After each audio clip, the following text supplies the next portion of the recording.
back in March, I was thrilled to stand on the TED stage in Vancouver and launch my wish as this year's TED Prize winner. My wish is very simple.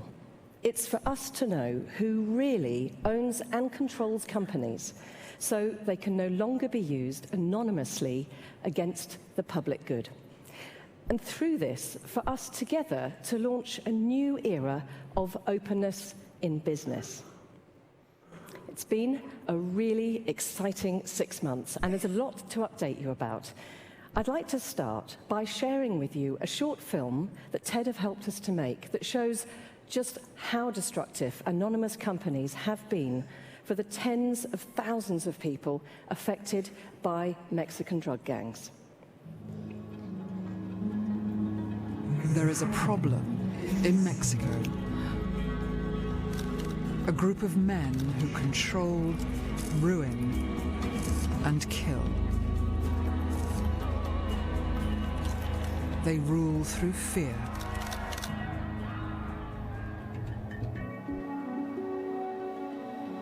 In America, one man has made it.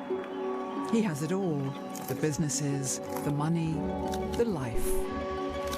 He buys, he sells, he wins. This is the story of one family: the good, the bad, and the ugly truth. An American company laundering Mexican drug money. 3 brothers, 2 paths, 1 dirty secret. The real owners hidden, the profits concealed. This is a problem throughout the world. Anonymous companies have been legal for years. Like a shell, they conceal owners, protect criminals. But the shell is starting to crack.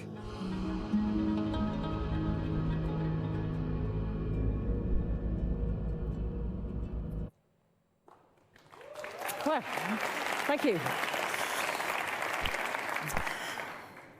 So, why is my wish to end anonymous company ownership?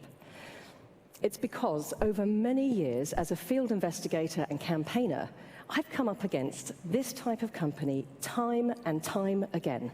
All of us at Global Witness have.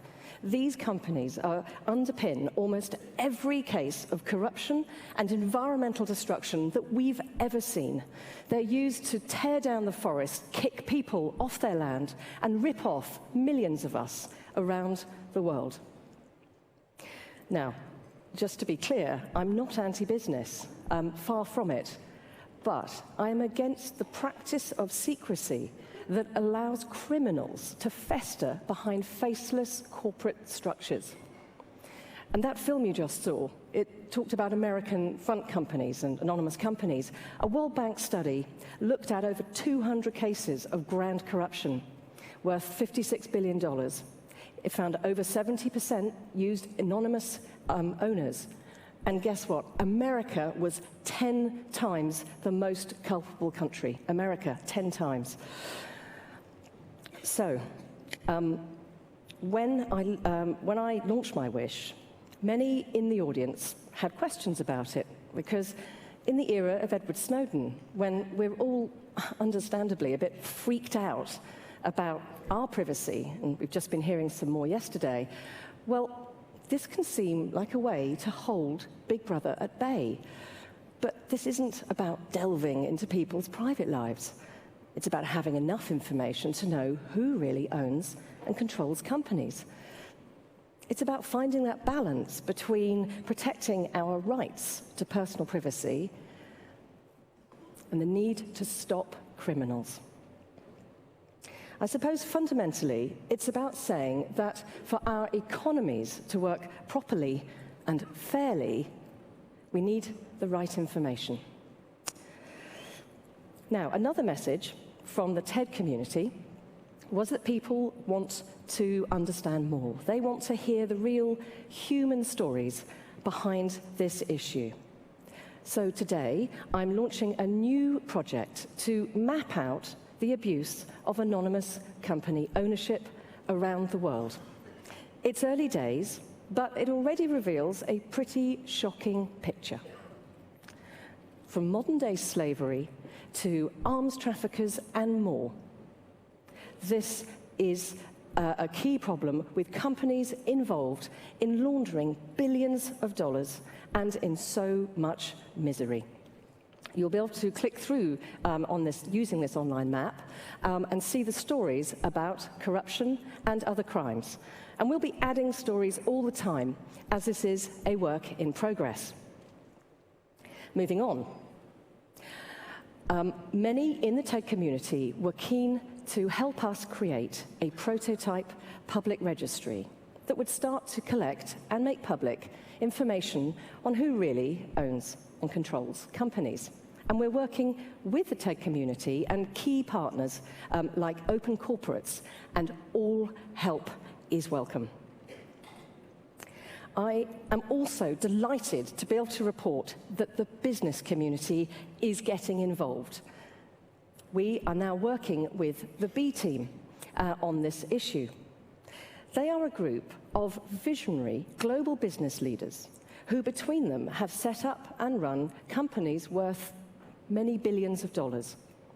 The B team includes Mo Ibrahim, the telecoms entrepreneur, Richard Branson, founder of Virgin, Joachim Seitz, who led Puma, Paul Polman of Unilever, and Brazil's very own Guilherme Leão, who is here in the audience today.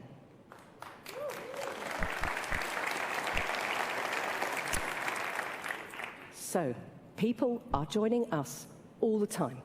Will you join us too? This is how you can help. Business leaders, the B team has shown the way. So please talk to me if you want to help us make the business case for transparency or help in some other way. And everyone can tell the world about this problem. Please share that online map and the stories it tells. And all of us here in Rio and beyond, well, we can make our voices heard too.